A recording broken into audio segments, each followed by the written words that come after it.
Good morning guys, শুভ মকর সংক্রান্তি। আজকে আমরা যাচ্ছি একটি আউটডোর করতে। তো এখন বাজে হলো 10টা 16। তো গাইস মা ডাকছিল খেতে। রান্নাঘরে গিয়ে দেখি যে পিঠে আর পায়েস করে রেখেছে আমার জন্য। আমিও চটফট করে পিঠে পায়েস নিয়ে নিলাম। ব্রেকফাস্টটা কমপ্লিট করে আমি এখন আউটডোরে বেরোচ্ছি। তো যাওয়া যাক গাইস আউটডোরে।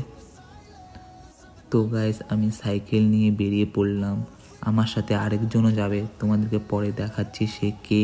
তো গাইস তুমি যাকে দেখতে পাচ্ছ ওর নাম হলো সুজন। ও আর আমি একসাথে ড্রয়িং করি।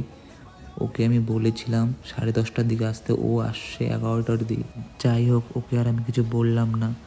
আর তোমরা হাতের যে ডান দিকে দেখতে পারছো হোয়াইট কালারের একটা বিল্ডিং দেওয়া, ওটা হলো কোচবিহারের পঞ্চানন বর্মা ইউনিভার্সিটি। আমাদেরকে ইউনিভার্সিটিটা ভালো করে দেখাচ্ছি। এটা হলো ইউনিভার্সিটি কোচবিহারের পঞ্চানন বর্মা। তো এখন লোকেশনে যাওয়া যাক। তো বন্ধুরা ফাইনালি আমি লোকেশনে এসে পড়েছি। তো তোমরা সামনে যে বাড়িটা দেখতে পাচ্ছ সেই বাড়িটাই আমি ড্রয়িং করতে যাচ্ছি। তো বন্ধুরা এখানে আমি খাতা পেন্সিল নিয়ে বসে পড়লাম কত করে আউটলাইনটা কমপ্লিট করতে পারি। আউটলাইনটা কমপ্লিট করে তারপর তোমাদেরকে দেখাচ্ছি। তো গাইস ফাইনালি আমি আউটলাইনটা কমপ্লিট করে নিয়েছি। এখন আমি কালার করব। তো গাইস সুজন আমার পাশেই বসেছিল। ও কালার করবে না, ও স্কেচ করবে। ও অন্য একটা লোকেশন দেখেছে। তো আমি কালার করা স্টার্ট করে দিয়েছি। অর্ধেকটা প্রায় কমপ্লিট হয়ে গেছে।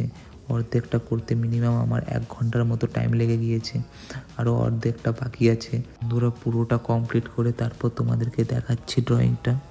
তো বন্ধুরা ফাইনালি আমি ড্রয়িংটা কমপ্লিট করে নিয়েছি। তোমরা দেখতেই পারছো, বাড়িটা দেখাচ্ছি তোমাদেরকে। এই সেই বাড়িটা আর এই সেই ড্রয়িংটা।